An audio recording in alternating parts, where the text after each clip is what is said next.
마태복음 1장 1절 말씀, 우리 한 절 말씀인데요, 우리 다 같이 한 목소리로 합독하시겠습니다.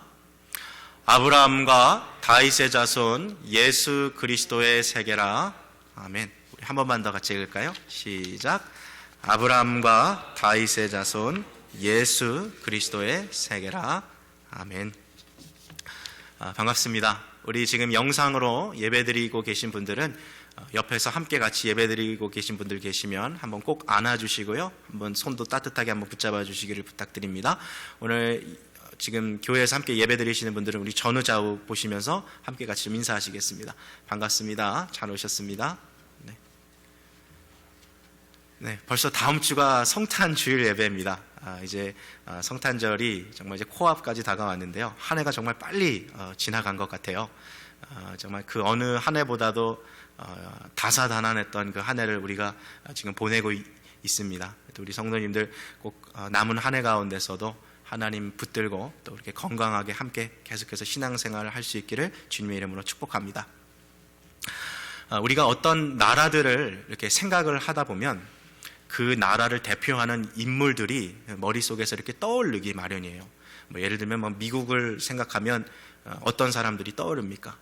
영국 하면 또 어떤 사람들이 떠오르세요? 중국, 일본 하면 이렇게 떠오르는 사람들이 있는데, 인도라는 나라를 이렇게 생각하면 우리가 생소한 나라이기도 합니다만, 인도라는 나라를 떠올리면 가장 많은 사람들이 떠오르는 인물이 누굴까요? 바로 마하트마 간디가 아닐까 싶어요. 근데 간디라는 사람은 참 잘 알려졌는데, 이 사람이 독립운동가로 잘 알려졌잖아요. 근데 이 사람하고 같이 독립운동을 했던 사람 중에 자와할랄 네루라는 사람이 있어요. 그냥 그 last name만 따서 네루라는 사람인데, 아마 처음 들어보시는 분들도 있을 거예요. 이 네루라는 사람이 이 간디와 함께 독립운동을 하다가 이 붙잡혀서 감옥에서 무려 한 3년 정도 지내게 됩니다. 이 네루라는 사람은 사실 인도의 역사에 있어서 빠질 수 없는 사람이에요. 왜냐하면 인도의 초대 총리를 지낸 사람이 바로 이 사람이거든요.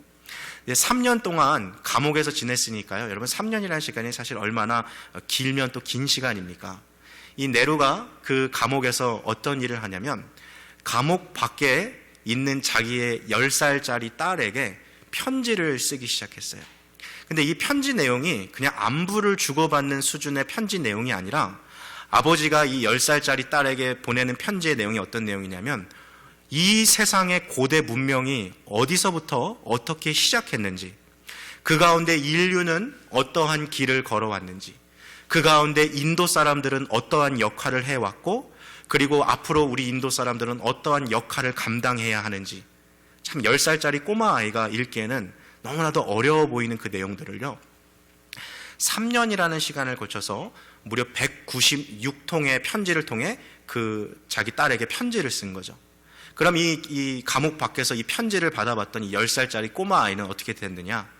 그 편지를 읽던 이 아이가 16살이 되어서 독립투사가 됐어요. 이 아버지를 따라서 이 민족의 독립을 위해서 싸우는 이 투사가 되고, 바로 이 10살짜리 꼬마 아이가 나중에 자라서 인도의 세 번째 총리이자 인도의 최초의 여성 총리가 된 인디라 간디라는 그런 인물이 되죠. 아주 인도 역사에서는 빠질 수 없는 그런 부녀의 이야기인데요, 여러분 한번 생각해 보세요. 그 아버지의 마음을. 3년 동안에 사방이 콘크리트로 쌓여있는 감옥 아닙니까? 그 감방 아니겠어요? 쇠창살로 어떠한 감방인지 모르겠습니다만 정말 나갈 수 없는, 하늘을 마음껏 봤을지도 모르겠어요. 그 사방이 막혀있는 그 감옥에서 자기가 죽기 전에, 혹은 이 감옥에서 어떤 일이 벌어질지 모르니까 꼭 전달해주고 싶은 이야기가 있어서 3년간 종이에다가 펜을 꼭꼭 눌러서 썼던 그 편지가 무려 196통이나 된 거죠. 그 편지가 지금도 남아있어요. 그래서 그 편지를 하나의 책으로 묶어보니까요, 분량이 엄청나요. 그래서 그 유명한 세계사 편력이라는 역사책이거든요. 지금도 베스트셀러 중에 하나입니다. 자왈할랄 네루라는 사람이 쓴. 그러니까 그 이야기를 들려주고 싶었던 거죠. 여러분, 우리가 만약에 이 네루처럼 사방이 갇혀있는 상황에 놓여있게 된다면, 꼭 사람들에게 우리가 이 세상을 떠나기 전에 들려주고 싶은 혹시 이야기가 있습니까? 어떻게 보면 지금 우리가 뭐 감옥에 갇혀 있지는 않지만 코로나로 인해서 이렇게 집 밖에 나가지 못하는 상황일 수도 있잖아요. 여러분, 세상을 향해서 꼭 들려주고 싶은 이야기가 혹시 가슴속에 있지는 않으세요? 유치원 어린아이도요, 그 가슴속에 하고 싶은 이야기들이 있더라고요. 네, 부모에게 하고 싶은 이야기, 네, 유치원 친구들에게 하고 싶은 이야기, 유치원 선생님에게 하고 싶은 이야기가 마음에 있어요. 나이가 지긋이 든 할아버지, 할머니들도 그 세상을 이제 막 시작하는 우리 어린 자녀들에게 꼭 들려주고 싶은 인생의 지혜가 있고 꼭 남겨주고 싶은 삶의 어떤 요소들이 있기 마련인 거죠. 사람들은요, 자기가 누군가에게 꼭 들려줘야 할 이야기가 나는 이거 죽기 전에 꼭 이야기하는 그 이야기다라면 그것을 글이라는 형태로 남기기 시작합니다. 그래서 will, 유언이라는 게 그래서 있는 거 아니겠어요? 죽기 전에 꼭 남겨야 하는 이야기. 말이라는 것은 사람이 죽으면 허공에 연기가 사라지듯이 사라지지만 글이라는 것은 그 사람이 죽어도 이 형태로 남아있기 때문에 오랜 세월 간직될 수 있는 거죠. 그래서 인류 역사상 이거는 꼭 남겨야 된다. 이거는 내가 죽더라도 뒤에 있는 사람들이 꼭 이 메시지만을 알았으면 좋겠다는 내용들을 글로 남기곤 하는데요. 우리 성도님들에게는 그런 글로 남기고 싶은 그런 메시지가 혹시 있습니까? 오늘 우리가 함께 읽은 이 성경의 저자인 마태에게는 그런 이야기가 있었어요. 내가 죽더라도 이 세상에 이 이야기만큼은 꼭 남았으면 좋겠다. 이 세상에 있는 모든 사람들이 이 이야기를 들었으면 좋겠다. 특별히 마태는 내 동족, 내 동료 유대인들이 꼭 이 이야기를 들었으면 좋겠다라는 마음으로 펜을 들어서, 이 당시면 붓이겠죠? 붓을 들어가지고 글씨를 써 내려가기 시작한 거죠. 도대체 마태는 그의 동료 유대인들에게 무슨 이야기를 하고 싶어서 이렇게 글을 남겼을까요? 오늘 마태복음 1장 1절 말씀 우리 한번 좀 같이 보겠습니다. 1장 1절입니다. 시작. 아브라함과 다윗의 자손 예수 그리스도의 세계라. 이게 마태가 남긴 글의 시작인데요. 마태는 이 마태복음을 쓰면서 이 예수 그리스도가 유대인들이 기다려왔던 바로 그 메시아이며 하나님 나라를 다스릴 영원한 왕이시다라는 사실을 자기의 동료 유대인들에게 이야기해주고자 이 글을 썼던 거죠. 이 위험한, 이 장대한 이 스토리를 적어가면서 오늘 이 시작 부분을 이렇게 시작했다라는 거예요. 아브라함과 다윗의 자손 예수 그리스도의 세계라. 여기서 이 세계라는 이 단어는 출생이라고 써도 되고요, 기원이라고 써도 돼요. 영어로 origin이라고도 할 수 있고, 실제로 어떤 성경에는 the record of ancestors of Jesus라고 썼어요. 그러니까 우리 예수 그리스도의 조상들에 대한 기록이다. 그러니까 우리가 잘 알고 있듯이 마태복음 1장 1절부터는 17절까지 족보가 기록되어 있어요.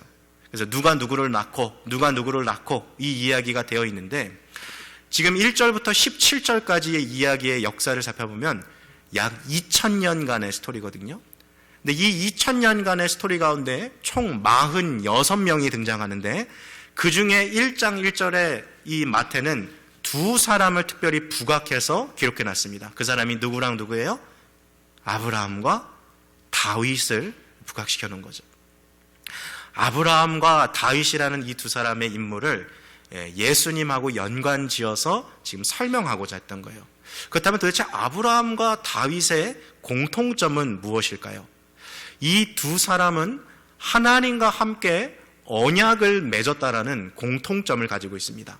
우리가 구약성경 창세기 12장을 살펴보면 하나님께서 아브라함과 언약을 맺으셨고, 구약성경 사무엘하 6장을 살펴보면 거기서 하나님이 다윗과 언약을 맺으셨어요. 그런데 이 언약의 내용들을 유심히 살펴보니까 하나님이 아브라함에게 주신 언약도 다 성취가 되지 않았고, 하나님이 다윗에게서도 주신 언약도 다 성취가 되지 않았던 것이죠. 이 성취되지 않은 언약을 예수님을 통해서 하나님께서 성취하신다라는 내용을 전달하고 싶었던 것이 마태의 이야기의 핵심 목적입니다. 그래서 마태는요, 이 두 사람과 예수님과의 관계를 통해서 예수 그리스도가 바로 언약의 성취자로 오신 분이다라는 것을 나타냈던 거죠. 자, 이 두 사람 가운데 첫 번째, 그럼 하나님이 아브라함과 맺은 언약은 무엇이며 예수님이 그것을 어떻게 성취해 가셨는가를 한번 좀 살펴보려고 하는데요. 화면에 창세기 12장을 보여주시고요. 우리 아브라함과 하나님이 맺은 언약이 무엇인지 좀 함께 같이 살펴봅시다. 시작. 여호와께서 아브라함에게 이르시되 너는 너의 본토 친척 아비집을 떠나 내가 내게 지시할 땅으로 가라. 내가 너로 큰 민족을 이루고 내게 복을 주어 내 이름을 창대케 하리니 너를 축복하는 자에게는 내가 복을 내리고 너를 저주하는 자에게는 내가 저주하리니 땅의 모든 족속이 너를 인하여 복을 얻을 것이니라 하신지라. 하나님께서 갈대아 우르에 살고 있는 이 아브라함에게 찾아오셨어요. 아브라함아, 너는 너의 고향 땅, 내 친척들이 살고 있는 땅, 내 아버지의 땅을 떠나서 내가 너에게 보여주는 그 땅으로 가라. 너가 그 땅으로 가면 내가 너로 하여금 큰 민족을 이루게 하고 내가 너에게 복을 주어 내 이름을 위대한 이름으로 만들어주고 내가 너를 복의 근원으로 삼을 것이다. 너를 축복하는 자에게는 내가 복을 주고 너를 저주하는 자에게는 내가 저주를 내릴 것이다. 너는 복의 근원이 되어라. 하나님이 이 언약을 아브라함에게 주셨어요. 그런데 이 언약이 아브라함을 통해서 성취되는 것이 아니라 나중에 창세기 22장으로 가면 하나님께서 이 언약을 확장하시는데요. 창세기 22장이 어떤 내용이냐면 아브라함이 자기의 하나밖에 없는 아들 이삭을 하나님 앞에 바치는 그 장면이에요. 그 모리아 산에서의 시험을 통과한 이후 하나님이 다시 아브라함에게 나타나셔서 이 아브라함과의 언약, 이 약속을 확장하시는데요. 그 내용을 좀 함께 봅시다. 시작. 가라사대 여호와께서 이르시기를 내가 나를 가리켜 맹세하노니 내가 이같이 행하여 내 아들 내 독자를 아끼지 아니하였은즉 내가 내게 큰 복을 주고 내 씨로 크게 성하여 하늘의 별과 같고 바다의 모래와 같게 하리니 내 씨가 그 대적의 문을 얻으리라. 또 내 씨로 말미암아 천하 만민이 복을 얻으리니 이는 내가 나의 말을 준행하였음이니라 하셨다 하니라. 아멘. 여기 17절 18절을 보니까 내 씨라는 단어가 있어요. The seed. 이거는 자녀를 의미하는 거죠. 그러니까 하나님께서 아브라함에게 내가 너에게 준 이 언약을 너의 자녀가 성취할 것인데 세 가지를 하나님께서 여기서 약속해 주셨어요. 첫째, 내 자손이 하늘의 별처럼 저 백사장에 있는 수많은 모래를 셀 수 없는 것처럼 많아질 것이다. 이렇게 약속해 주셨고, 둘째는 내 자녀가 그 대적의 성문을 취할 것이다. 무슨 말이냐면 원수와 싸워서 반드시 승리하게 한다는 말씀이고요. 세 번째는 내 자녀, 내 씨를 통해서 천하 만민이 복을 받을 것이다 라는 이 약속을 세 가지를 주셨어요. 이게 바로 하나님께서 아브라함과 맺으신 언약의 세 가지 내용이에요. 자, 그렇다면 여기서 아브라함의 씨는 누구입니까? 일반적으로 우리가 아브라함의 외아들을 생각하면 그 아들 누구죠? 이삭을 생각할 수 있죠. 그럼 이 세 가지의 언약이 이삭을 통해서 이루어졌을까요? 첫 번째 언약, 내 자손을 하늘의 별들과 그리고 백사장에서 수많은 모래처럼 셀 수 없게 만들어주겠다고 약속하셨는데, 어떻게 보면 이 첫 번째 언약의 내용은 어느 정도 성취가 된 것 같아요. 왜냐하면 이삭이 에서와 야곱을 낳고 야곱이 그의 12아들을 낳고 거기서부터 엄청난 숫자의 이스라엘 민족들이 나타나죠. 그러니까 이삭이라는 이 한 사람을 통해서 많은 수의 하늘의 별과 같이 그리고 또 모래처럼 살 수 없는 그 민족이 만들어진 것은 성취된 것처럼 보이기도 해요. 그런데 문제는 이 아브라함 언약의 두 번째 내용이죠. 그것이 무엇이냐면 내 씨가 그 대적의 성문을 취하리라. 근데 성경책을 보니까요, 이삭이 전쟁을 한 기록이 없어요. 이삭이 싸움을 한 기록이 없거든요. 아주 온유한 삶을 살다 간 사람이에요. 그리고 세 번째, 내 씨로 말미암아 천하 만민이 복을 얻으리라 하셨는데 이삭을 통해서 천하 만민이 복을 얻은 것 같아 보이지는 않아요. 자, 그렇다면 하나님께서 아브라함에게 주신 언약을 어떻게 해석해야 되는 걸까요? 많은 사람들이 그래서 이 아브라함의 자손, 이 씨가 이삭을 말하는 것이 아니라 아브라함의 계통 가운데 그 후손으로 내려오는 그 후손 중에 한 사람이 바로 이 언약을 성취할 것이다 라고 그렇게 받아들인 것이죠. 그리고 오늘 마태는 마태복음 1장에 아브라함과 다윗의 자손 예수 그리스도를 나타냄으로써 그가 바로 이 아브라함에게 주신 하나님의 언약을 성취하러 이 땅에 오신 분이라는 것을 이야기하고 있는 거죠. 자, 그렇다면 아브라함에게 주셨던 이 세 가지 언약이 예수님 안에서 어떻게 성취됩니까? 예수 그리스도가 이 땅에 오심으로써 그는 하나님께서 맡겨주신 사명을 감당하지요. 십자가에 달려 돌아가심으로써 온 인류의 죄를 감당하셨고 죽으신 지 3일 만에 부활하심으로써 죄와 사망의 권세로부터 우리를 자유케 하심으로 말미암아 이제 누구든지 예수 그리스도를 믿기만 하면 하나님 나라의 백성이요 하나님 아버지의 자녀가 되는 권세와 영적인 축복을 열어주셨어요.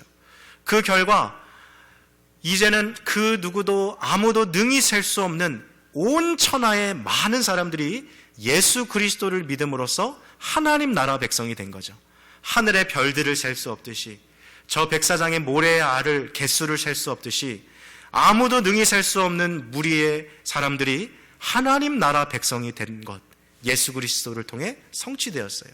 두 번째, 내 씨가, 내 자손이 그 대적의 성문을 취하리라. 예수님께서 골고다 언덕에 십자가에 달려 돌아가셨을 때 골고다라는 게 해골이라는 뜻이거든요. 그 해골의 머리의 정수리에 십자가를 박으신 거죠. 죽음과 사망의 권세를 주님께서 깨뜨리심으로 말미암아 우리의 원수되었던 죄, 우리의 원수였던 사망, 우리의 원수되었던 세상과 사단의 모든 권세를 하나님이 깨뜨리심으로 그 대적의 성문을 취하셨던 것이죠. 아브라함의 언약을 예수님이 성취하셨다는 것을 볼 수 있어요. 그리고 아브라함에게 주셨던 세 번째 언약, 내 씨로 말미암아 천하 만민이 복을 얻으리라. 이 약속도 예수 그리스도를 통해 성취되죠. 복음은 모든 사람들에게 열려 있습니다. 남녀, 노소, 인종, 사회적 계층, 그리고 국가와 민족을 초월하여 모든 사람들이 누구든지 예수 그리스도만 믿기만 하면 그들이 구원을 얻고 하나님의 자녀가 되는 복을 얻게 되는 것이죠. 바로 이것이 하나님께서 아브라함에게 주신 언약을 예수 그리스도를 통해서 성취하신 것을 보여주는 것이죠. 마태는 이 이야기를 자기의 동료 유대인들에게 꼭 전해주고 싶었어요. 이제 다가오는 성탄절에 태어날 이 아기의 탄생의 의미가 무엇인지 우리도 이 마태의 기록을 통해서 더 살펴볼 수 있는 거죠. 자, 첫 번째는 아브라함의 언약을 주신 것이 예수 그리스도를 통해서 성취됐다는 거예요. 자, 두 번째는 다윗과 맺으신 하나님의 언약이 예수 그리스도를 통해 성취되었다는 것을 우리가 살펴볼 텐데요. 하나님께서 다윗과 맺은 언약, 사무엘하 7장 12절, 13절, 16절 이 구절을 같이 볼 텐데요. 우리 한번 같이 보도록 하겠습니다. 시작. 내 수완이 차서 내 조상들과 함께 잘 때에 내가 내 몸에서 날 자식을 내 뒤에 세워 그 나라를 견고케 하리라. 저는 내 이름을 위하여 집을 건축할 것이요 나는 그 나라 위를 영원히 견고케 하리라. 내 집과 내 나라가 내 앞에서 영원히 보존되고 내 위가 영원히 견고하리라 하셨다 하라. 하나님께서 다윗에게도 세 가지 약속, 언약을 맺으셨는데 첫 번째는 내 몸에서 태어난 내 자식이 너의 뒤를 이어서 왕이 될 것이다. 두 번째는 내 몸에서 난 내 자식이 나를 위해서 집을 건축할 것이다. 세 번째, 내 몸에서 난 내 자식이 나라를 다스릴 텐데 그의 나라는 영원할 것이고 그의 왕권은 무궁할 것이다 라는 것을 하나님께서 다윗의 언약으로 주셨어요. 자, 다윗의 뒤를 이어서 왕이 되었던 사람이 누굽니까? 솔로몬이죠. 다윗의 언약의 이 세 가지 내용 중에 첫 번째, 내 몸에서 태어난 내 자식이 너를 이어서 왕이 될 것이다. 첫 번째 언약의 내용이 성취된 것 같이 보여요. 두 번째, 그가 나를 위해서 집을 지을 것이다. BC 996년에 솔로몬이 성전 건축을 완료하죠. 7년 만에 성전을 지어서. 그러니까 이 두 번째 내용도 성취가 된 것 같아요. 근데 세 번째 내용, 내 몸에서 날 자녀가 다스릴 그 나라가 영원할 것이고 그의 왕권이 무궁할 것이다. 여러분, 솔로몬이 다스렸던 나라가 지금도 존재하고 있습니까? 영원합니까? 그리고 솔로몬이 지금도 죽지 않고 살아서 그 나라를 다스리고 있습니까? 아니요, 그렇지 않았어요. 솔로몬이 다스렸던 그 나라는 솔로몬이 죽자 북이스라엘, 남유다로 나뉘어지고, 북이스라엘은 BC 722년에 아수르에게 멸망했고, 그리고 남유다는 BC 586년에 바벨론에게 멸망했어요. 그러니까 하나님께서 다윗에게 주셨던 이 언약도 그의 아들이었던 솔로몬을 통해 성취된 것이 아니라 미성취의 과제로 남아 있었던 거죠. 그래서 다윗의 언약 이후 유대인들은, 이스라엘 사람들은 다윗의 후손 중에 한 사람이 나타나서 영원히 쇠하지 아니하는 나라에서 영원토록 왕 노릇할 바로 메시아, 구원자가 이 땅에 탄생할 것을 기다리고 있었던 것이죠. 그리고 오늘 이 본문에서 마태는 그의 글을 써내려가며 수천 년 동안 이스라엘 백성들이 기다려왔던 바로 그 구원자, 다윗의 자손이 바로 예수 그리스도라는 사실을 지금 여기서 주장하고 있는 것이죠. 다윗은 왕이 되기 이전에 사무엘 선지자로부터 머리에 기름 부음을 받습니다. 머리에 기름 부음을 받는다라는 것은 하나님께서 특별한 사명을 위해서 특별한 직분을 주시면서 그를 선택하셨다라는 그 의미로 머리에 기름을 붓는 거예요. 그래서 이 머리에 기름을 부음으로써 다윗이 왕이 됐던 것처럼 이제 또 하나님께서 선택하신 자, 기름 부은 자가 있을 텐데 그가 바로 하나님이 택하신 왕일 것이다 라고 했어요. 히브리어로 기름을 붓다라는 동사를 마샤하라고 하는데, 그 마샤하라는 동사를 기름 부음 받은 자, anointed one, 기름 부음 받은 사람이라는 명사로 바꾸면 그 히브리어가 우리가 잘 아는 메시아가 되는 것이죠. 그리고 그 메시아를 그리스어, 헬라어로 번역하면 크리스토스, 우리가 잘 알고 있는 그리스도라는 단어가 바로 거기서 나온 거죠. 그래서 오늘 마태복음 1장 1절을 다시 한번 보여주십시오. 여기 1장 1절부터 이미 마태의 모든 결론이 다 나와 있어요. 같이 읽겠습니다. 시작. 아브라함과 다윗의 자손 예수 누구의 세계라고요? 예수 그리스도, 예수 곧 메시아, 예수 곧 구원자, 예수 곧 기름 부음 받은 자, 예수 곧 하나님께서 택하신 바로 그 왕의 세계라. 마태복음 1장 1절에 이미 결론을 내놓고 시작하고 있는 거죠. 왜 마태는 이 복음서를 시작하면서 족보의 이야기를 먼저 했을까요? 그것은 하나님께서 다윗에게 언약을 주셨을 때 그 언약은 아무나 왕이 된다고 성취되는 것이 아니라 반드시 다윗의 혈통적인 자손 가운데 태어난 사람이 왕이 되어지만 이 다윗의 언약이 성취가 되거든요. 그래서 마태는 그 동료 유대인들에게 예수가 다윗의 혈통적인 자손이라는 것을 증명하기 위해서 이 족보를 써내려가고 있는 거죠. 지금 성경책을 펼치고 계신 분들 마태복음 1장을 한번 주목해 보십시오. 우리가 볼 때는 왜 굳이 여기다가 이렇게 족보를 기록해 놨을까 하지만 이 족보는 너무나도 중요한 거죠. 왜냐하면 예수 그리스도가 다윗의 혈통이요 다윗의 자손으로 태어났다는 것을 보여줌으로써 이스라엘 백성들이 그토록 기다려왔던 다윗의 자손, 기름 부음 받은 자, the Messiah, 메시아 그리스도가 예수라는 것을 증거하는 것이죠.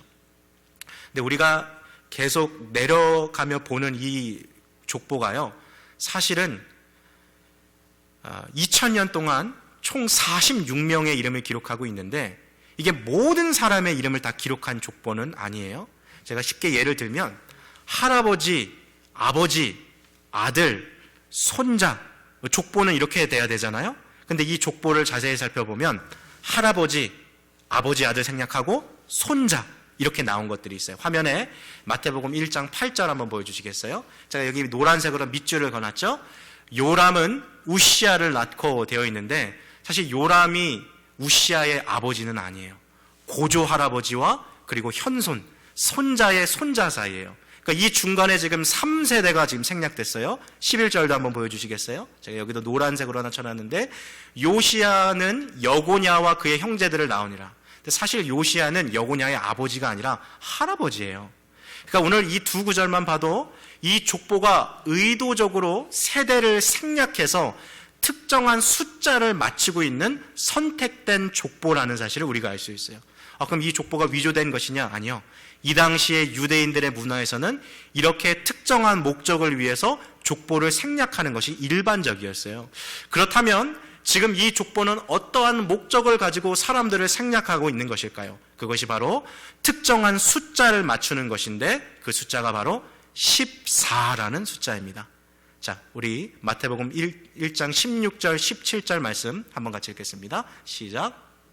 야곱은 마리아의 남편 요셉을 낳았으니 예수가 나시니라.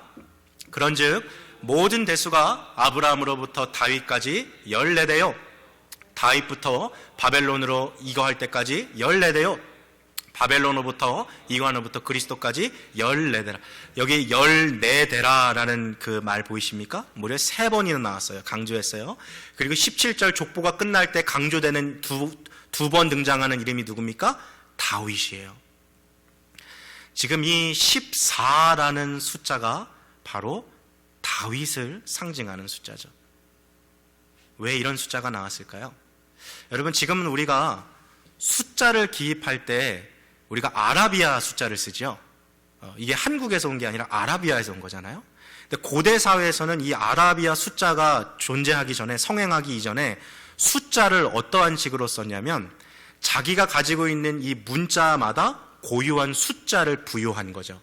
예를 들면 우리 한글로 비유하자면 기역은 숫자 1, 니은은 숫자 2, 디귿은 숫자 3 이렇게 대신 사용했다는 거예요. 영어로 예를 들면 맨 처음에 있는 알파벳 A는 1, 알파벳 B는 2, 알파벳 C는 3 이런 식으로 숫자를 사용한 거예요. 제가 오늘 설교 노트에 보면 밑에 표를 제가 놔드렸는데 히브리어가 바로 이런 시스템을 갖고 있는데 히브리어는 아주 독특하게 모든 문자에 해당하는 숫자가 있어요. 그래서 문자를 적어놓으면 그것을 숫자로 바꿀 수 있는 시스템을 갖고 있는데 이것을 게마트리아라고 합니다. 게마트리아라는 시스템인데 이것을 통해서 일종의 암호같이 쓸 수 있는 거죠. 그래서 고대에 한 벽면을 보니까요, 이런 낙서가 발견되는 거예요. 나는 숫자가 545인 소녀를 좋아한다. 이런 게 있어요. 그리고 이 죽은 사람들의 비문을 보니까 이름 대신에 숫자로 기록되어 있는 이름들이 있는 거예요. 그것을 통해서 이 사람의 이름을 유추해 볼 수가 있는 거죠. 이것을 우리가 게마트리아라고 하는데 요한계시록 13장에 가면 그 유명한 짐승의 수 666 들어보셨습니까? 이것도 사실 게마트리아거든요. 그럼 이게 누구 이름이냐면 로마 황제 네로 카이사르를 히브리어로 적어놓고 숫자로 풀이해서 더하면 666이 나오는 거죠. 하나님의 백성을 대적하고 자기를 자칭 신이라 하며 여호와 하나님을 대항하는 그 무리, 그것을 바로 666이라고 이야기하는 거죠. 자, 게마트리아라 그랬어요. 다윗의 이름을 히브리어로 적으면 4번째 알파벳인 달렛, 6번째 알파벳인 바브, 4번째 알파벳인 달렛, 4, 6, 4가 돼요. 4 더하기 6 더하기 4가 몇입니까? 14가 되는 거죠. 그래서 유대인들에게 숫자 14는 누구를 상징하는 거예요? 바로 다윗을 상징하는 거죠. 마태복음 1장 17절 다시 한번 같이 읽겠습니다. 시작. 그런즉 모든 대수가 아브라함으로부터 다윗까지 14대요 다윗부터 바벨론으로 이거할 때까지 14대요 바벨론으로부터 이거한 후부터 그리스도까지 14대더라. 왜 여기 지금 숫자 14를 마태가 강조하고 있습니까? 바로 아브라함으로부터 다윗으로부터 태어난 이 예수가 누구의 자손이라는 거예요? 다윗의 자손으로서 그가 바로 하나님께서 다윗에게 주신 그 언약을 성취하기 위해 이 땅에 오신 메시아 구원자, 우리들이 그토록 기다렸던 기름 부음 받은 자라는 것을 여기서 설명해 주고 있는 거죠. 다윗에게 주셨던 세 가지 언약의 내용이 뭡니까? 첫째로, 내 몸에서 태어날 내 씨가, 내 자손이 너의 뒤를 이어서 왕이 될 것이다. 예수 그리스도께서 이 땅에 오셔서 가장 겸손한 몸으로 인간의 몸을 입고 십자가에 달려 돌아가심으로 말미암아 하나님께서 모든 무릎을 그 앞에 꿇게 하셨고 모든 입으로 그를 주라고 시인하여 찬양하게 하셨어 예수 그리스도가 온 세상의 왕 되심을 주님께서 선포하지 않으셨습니까? 예수 그리스도께서 고난당하실 때 총독 빌라도가 그에게 물어봤습니다. 내가 유대인의 왕이냐? 이때 예수님께서 말씀하시죠. 내 말이 옳도다. 예수님이 십자가에 달려 돌아가실 때 그 머리 위에 팻말에 기록되기를 나사렛 예수 유대인의 왕이라고 기록되어 있습니다. 그러나 우리 예수님은 단지 유대인들만의 왕이 되시는 것이 아니라 온 우주를 다스리는 왕이신 거죠. 마태복음 28장 18절 말씀을 한번 보여주시겠습니까? 한번 같이 읽겠습니다. 시작.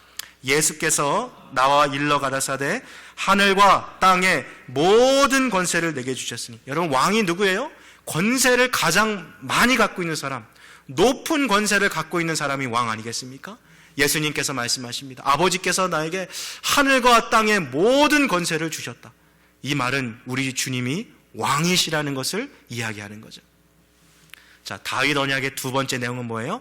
내 집에서 태어난 내 자손이 나를 위해서 집을 건축할 것이다. 솔로몬이 다윗을 위해서 집을 건축했지만 그것은 주전 586년에 불에 타서 사라져 버렸어요. 하나님께서 다윗의 아들을 통해, 다윗의 자녀를 통해, 후손을 통해 집을 건축한다고 하셨는데 이 땅에 태어나서 목수의 아들로 자라셨고 자기도 그 목수의 역할을 감당하셨던 예수 그리스도께서 지금도 우리를 위해 집을 짓고 계시다라는 사실을 여러분 알고 계십니까? 요한복음 14장 2절과 3절 말씀을 우리 한번 같이 읽겠습니다. 시작. 내 아버지 집에 거할 것이 많도다. 그렇지 않으면 너에게 일렀으리라. 내가 너희를 위하여 처소를 예비하러 가노니 가서 너희를 위하여 처소를 예비하면 내가 다시 와서 너희를 내게로 영접하여 나 있는 곳에 너희도 있게 하리라.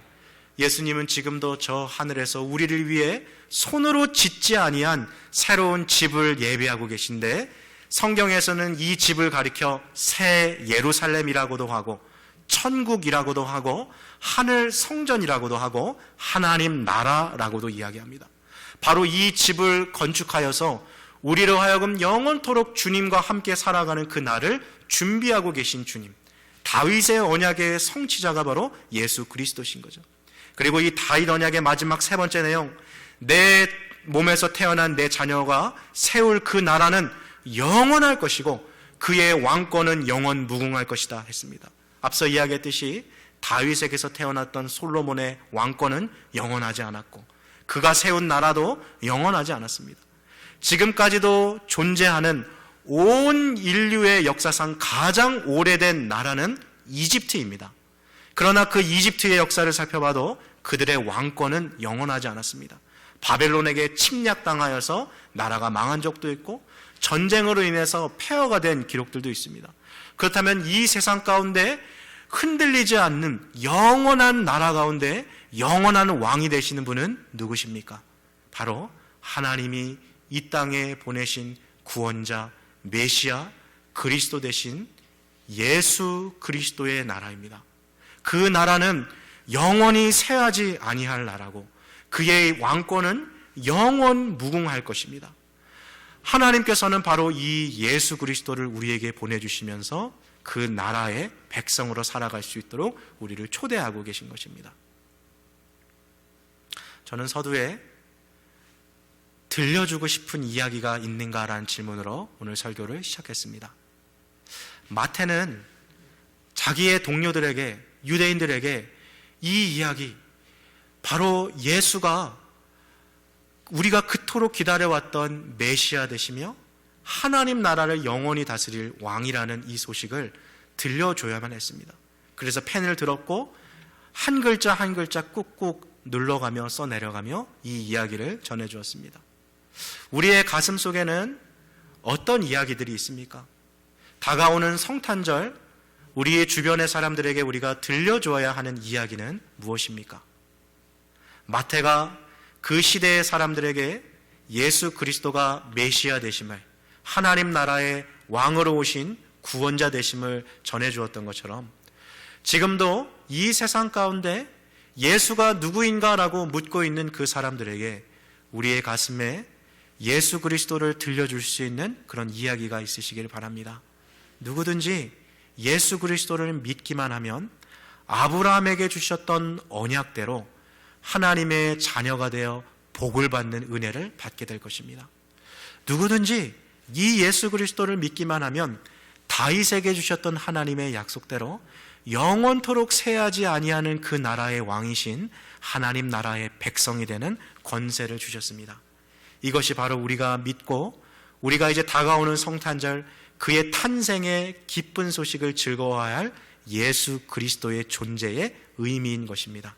사랑하는 성도 여러분, 다가오는 성탄절 가운데 아직도 우리 주변에 이 예수가 누구인지 모르는 이웃들에게, 우리 가족들, 친구들, 친지들, 이웃들에게 예수의 존재를, 예수님의 메시아 되심을, 예수님의 영원한 왕 되심을 전파할 수 있는 저와 여러분들의 복된 삶 되시기를 주님의 이름으로 축복합니다. 함께 같이 기도하시겠습니다. 오늘 이 시간 우리가 함께 기도할 때요,